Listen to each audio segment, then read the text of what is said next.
विराट कोहली और केएल राहुल के तूफान के बाद आया भारतीय गेंदबाजों का तूफान। जी हां दोस्तों, एशिया कप सुपर 4 के तीसरे मुकाबले में भारत ने पाकिस्तान को पूरी तरह पछाड़ दिया है। पहले विराट कोहली और फिर केएल राहुल ने पाकिस्तानी गेंदबाजों को धोया और उसके बाद भारतीय गेंदबाजों ने पाकिस्तान के बल्लेबाजों की कमर कस के तोड़ दी। जी हां दोस्तों, इस वीडियो में हम आपको इस मैच की पूरी हाईलाइट्स बताएंगे, तो इस वीडियो को अंत तक जरूर देखें। और अगर आप भी टीम इंडिया की जीत से खुश हैं तो इस वीडियो को दिल से एक लाइक जरूर कीजिएगा। दोस्तों, रविवार को बारिश के चलते भारत पाकिस्तान मुकाबले की पहली पारी 24.1 ओवर के बाद आगे नहीं बढ़ पाई। इससे पहले टीम इंडिया के लिए कप्तान रोहित शर्मा और शुभमन गिल ने धमाकेदार शुरुआत की और पहले विकेट के लिए 121 रन जोड़े, लेकिन रोहित शर्मा 56 रन बनाकर आउट हो गए। उसके तुरंत बाद ही शुभमन गिल भी 58 रन पर अपना विकेट गंवा बैठे।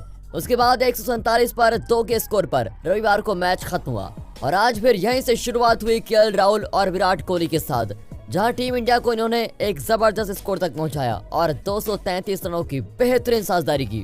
केएल राहुल ने अपनी वापसी में जबरदस्त शतक लगाया और उन्होंने 111 रनों की शानदार पारी खेली, जिसमें 12 चौके और 2 छक्के शामिल रहे। उनके साथ विराट कोहली ने बखूबी निभाया और 122 रनों की नाबाद पारी खेली। विराट कोहली ने 94 गेंदों में 9 चौके और 3 छक्के जमाए। विराट कोहली ने अपने वनडे करियर का ये 47वां शतक जमाया और अब वो सचिन तेंदुलकर के वनडे शतकों से सिर्फ 2 शतक पीछे हैं।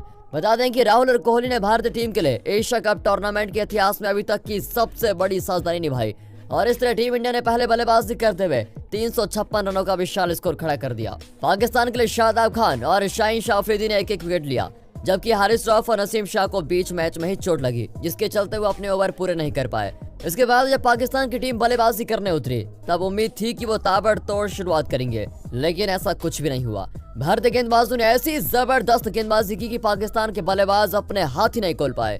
फखर जमान और इमामुल हक तो जसप्रीत बुमराह की गेंद समझ ही नहीं पाए और बुमराह कभी इन स्विंग तो कभी आउट स्विंग तो कभी सीधी डाल रहे थे। बुमराह की गेंदबाजी को देखकर लग ही नहीं रहा था कि वो इतने समय बाद वापसी कर रहे हैं। वहीं दूसरे छोर से मोहम्मद सिराज भी उनका बेहतरीन साथ दे रहे थे। वहीं फिर 5वें ओवर में जसप्रीत बुमराह ने टीम इंडिया को पहली सफलता दिलाई। उन्होंने एक अनप्लेवेबल बॉल डालकर इमामुल हक को स्लिप में गिल के हाथों कैच करा दिया। गिल ने भी शानदार कैच पकड़ा। बता दें कि इमामुल ने 18 गेंदों में सिर्फ 9 रन बनाए। इसके बाद बल्लेबाजी करने आए पाकिस्तान के कप्तान बाबर आजम, जिनको बुमराह ने खूब परेशान किया।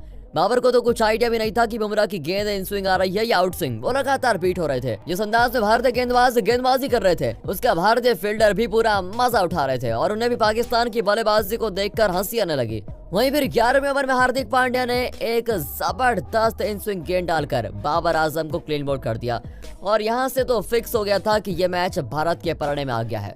लेकिन फिर इसके बाद बारिश आ गई। इसके बाद पाकिस्तान के फैंस खुश हो गए क्योंकि उन्हें लगा शायद अब मैच रद्द हो जाएगा, लेकिन उनकी खुशी थोड़ी देर के लिए थी क्योंकि बारिश जल्दी बंद हो गई और मैच दोबारा शुरू हुआ। इसके बाद भी पाकिस्तान की टीम संभल नहीं पाई और मैच के दोबारा शुरू हो। तो दोस्तों, आपके हिसाब से टीम इंडिया की इस बेहतरीन जीत का असली हीरो कौन है? केएल राहुल या कुलदीप यादव या फिर विराट कोहली? अपनी राय कमेंट सेक्शन में जरूर दीजिएगा।